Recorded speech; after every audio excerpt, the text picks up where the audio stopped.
తెలంగాణ రాష్ట్రంలో బీసీ బంద్కు ప్రధాన కారణం రాష్ట్రంలో బీసీ వర్గాలకు స్థానిక ఎన్నికల్లో 42% కావాలని డిమాండ్. కానీ ప్రభుత్వం దీనిపై జారీ చేసిన జీవో హైకోర్టులో స్టే ఇవ్వడంతో బీసీ వర్గాలు ఆగ్రహం వ్యక్తం చేశాయి.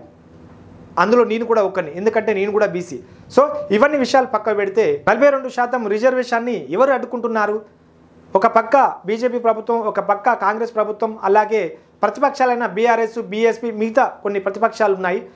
42% ప్రతి ఒక్కరూ మద్దతు పలుకుతున్నారు. మరి ఎవరు అడ్డుకుంటున్నారు అనేది ప్రజలు గ్రహించాలి, ప్రజలు కూడా అర్థం చేసుకోవాలి. రాబోయే స్థానిక ఎన్నికల్లో ప్రజలందరూ గమనించాలి, ఆలోచించాలి.